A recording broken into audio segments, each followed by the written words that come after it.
His bedroom door was cracked open, and I could hear it. Soft grunts, breathless whispers, and the faint creak of a bed frame. Curiosity, maybe, or something darker.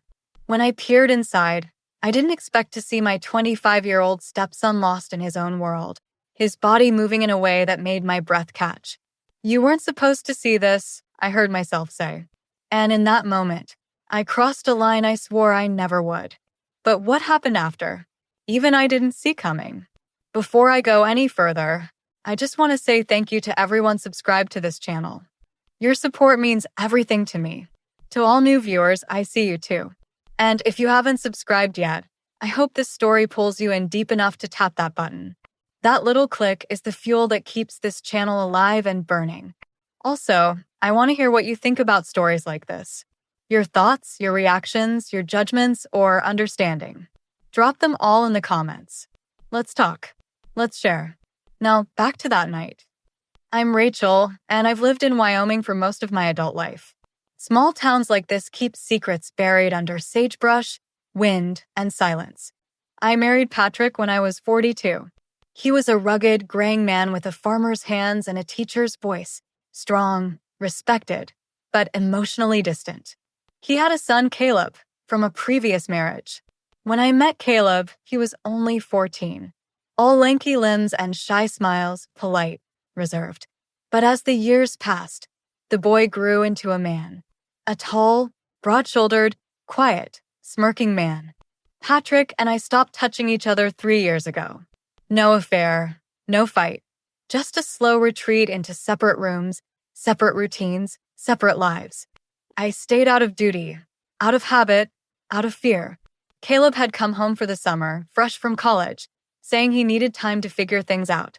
I let him stay in the spare room, but somehow, day by day, we kept crossing into each other's space. Kitchen glances that lingered too long, shirtless mornings, his hand brushing mine when we passed the plates. That night, I couldn't sleep. The ceiling fan roared and Patrick was snoring softly in the room down the hall. I got up to get water and then I heard him. I should have walked away. I should have, but I didn't. I stood at his doorway watching my stepson move with slow, deliberate strokes. My name slipped from his lips like a secret he'd whispered 100 times before. And when he saw me, I wanted to feel guilty. But guilt didn't show up that night. It came later, much later. Because what I didn't realize in that moment was that I had awakened something in Caleb, something darker, deeper, and more dangerous than I was ready to handle. The next morning, the house was too quiet. Patrick had already gone out to the fields as he always did around 5:30 a.m. His boots were gone from the porch, his thermos missing. Same routine, same rhythm, but nothing felt the same to me. I was sitting at the kitchen table, staring at the untouched coffee in my hands when Caleb walked in. He didn't say a word, just looked at me with those same eyes, dark, steady, unapologetic. He was shirtless again, no accident this time. His jeans hung low, his confidence higher than ever. "Morning," he said. I looked up at him, my chest tightening. "We should talk about what happened," I said. He smiled, that lazy, dangerous smile. We could do it again. My breath caught. I hated the way my body reacted to him, the way he curled inside me like a spark waiting for kindling. But I shook my head, firming my voice. Number, it was a mistake. He leaned down close, lips inches from my ear. "Then why are you trembling?" He was right. My hands shook slightly against the mug, not from fear, from craving. I stood and walked away from him, from the kitchen, from the memory of last night. But no matter how far I walked in that small house, I couldn't escape what I'd done or what I was still feeling. That day, I tried to act normal. Chores, dishes, a quick run to town, but Caleb was always there watching, waiting, testing me. Later that evening, I was folding clothes when I found one of his shirts buried under my clothes in the basket. Not just any shirt, the one he'd worn the night it happened, still carrying his scent. Clean cotton, musk, and sin. I dropped it like it burned. When Patrick came home, he kissed my cheek like always, sat at the table, told me about a broken tractor and a neighbor's new horse. He didn't notice a thing, and that broke me even more.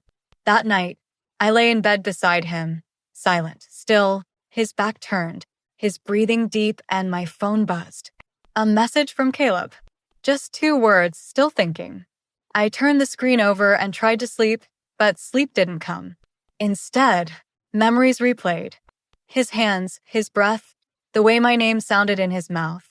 And worse, the part of me that wanted more. The next morning, Patrick left early again. I was in the kitchen scrubbing dishes when Caleb came up behind me, slow and certain. I froze. "You haven't told him," he whispered. "So I'm guessing you're not done." I pushed him away, but he was stronger, hungrier. "We're done, Caleb. It was a mistake one time." He smirked. "Then why do you keep wearing that perfume?" The one I said drove me crazy. I had no answer because deep down I had put it on for him. That afternoon, I called my best friend Melanie, who lived an hour away in Cody. I didn't tell her everything, but I said enough to confess that I'd blurred the line with Caleb. Her silence on the other end was like a slap. "Rachel, you need to stop before this blows up your whole life." But it was already blowing up inside me, around me, between Caleb and Patrick, because the guilt had arrived, and it brought company, paranoia, shame, and a secret I couldn't carry much longer. But then something happened that shifted everything. That night, Patrick came into the room and said, "Caleb and I are driving up to Cheyenne next weekend to help Uncle Dave with the livestock auction." I nodded. Then Patrick added something that made my stomach twist. "He's thinking of staying up there for a while, getting some space." Said, "Things feel complicated here." Complicated? Had Caleb told him something? Was he planning to leave? Or worse, was he playing me? That night, I waited until the house was quiet again. Then I walked to Caleb's room and opened the door without knocking. He was sitting on the edge of his bed, shirtless again. But this time, I didn't say a word. He looked up and said, "I knew you'd come back." I stepped in, not because I wanted to, but because I needed to know the truth about who this boy really was and what he wanted from me. What he said next shattered everything I thought I understood. Caleb's room smelled faintly of pine and sweat. The lamp on his nightstand cast a soft amber glow across his bare chest. He looked too calm, too confident, like he'd been waiting for this moment, not just tonight, but for weeks. I closed the door behind me. "What do you want from me, Caleb?" I asked. My voice trembled, but I held his gaze. He leaned back on his elbows, legs spread wide, eyes fixed on mine. "I want to know why you keep pretending you don't want this," he said. "I want to know why you look at me like you're starving, but act like you're afraid to eat." My face flushed with heat. Part of me wanted to scream at him, "You're my stepson." But another part wanted to scream at myself. He stood up slowly, and every inch of him reminded me how far he'd come from that awkward teenager I once helped with science projects. Now he was a man, and he knew it. Worse, he knew I knew it. I turned away, gripping the doorknob like it was my lifeline. "You're leaving next weekend with Patrick." "That's good. We need space." I felt him step closer, his breath on my neck. "Or maybe I tell him everything before we go," he said too casually. I froze. "What did you just say?" He chuckled under his breath. "Relax. I'm not that cruel yet, but I think you should hear something." "The truth?" I turned around slowly. "What truth?" He sat back down, elbows on his knees. "You think I just lost control that night, right? That I saw you in the hallway and couldn't stop myself?" He paused, then smirked. "I made that happen on purpose." My stomach dropped. "What are you talking about?" "I left the door cracked so you'd hear. I whispered your name because I knew you'd be up. I knew Patrick would be dead asleep. I wanted you to walk in. I wanted you to see what you'd been pretending not to look at for months. I couldn't breathe. I saw how you looked at me in the mornings. The perfume, the dresses with the low necks, the lingering touches when you walked past. You were just as guilty before anything ever happened." My heart was pounding. "You set me up?" I asked. He shrugged. "I gave you a choice. You made it." My knees buckled slightly, and I sat on the edge of his bed, stunned. He hadn't just seduced me. He'd manipulated me, played me like a fool. And the worst part, he wasn't wrong. I had noticed him, watched him, craved him. And that first night, I had made a choice. "What do you want from me now?" I asked, my voice barely a whisper. He leaned in close, cupped my jaw gently. I want you to admit you liked it, that you needed it, that you're tired of being invisible in your own marriage. Tears welled in my eyes, but I didn't let them fall because part of me, the part one hated, agreed with him.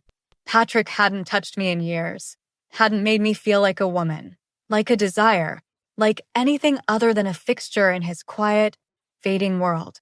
But this wasn't love. This was power, lust, control. And now I saw Caleb for what he was.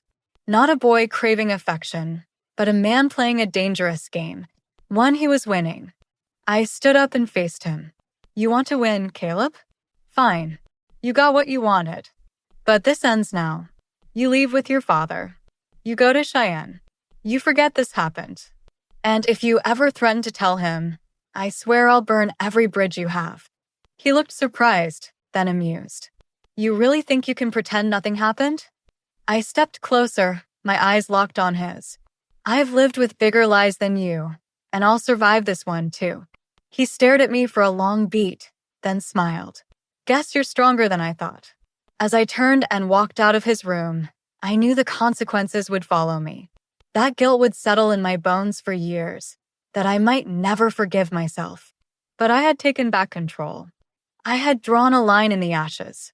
And even if my marriage would never be the same, even if I would never look at myself the same way again, I had chosen to stop the fire before it consumed everything. Was Caleb playing the long game from the start? Should Rachel have confessed to Patrick or kept the secret buried? Can desire ever truly be separated from manipulation? Let me know what you think in the comments. And don't forget to like, share, and subscribe to this channel if this story gripped you.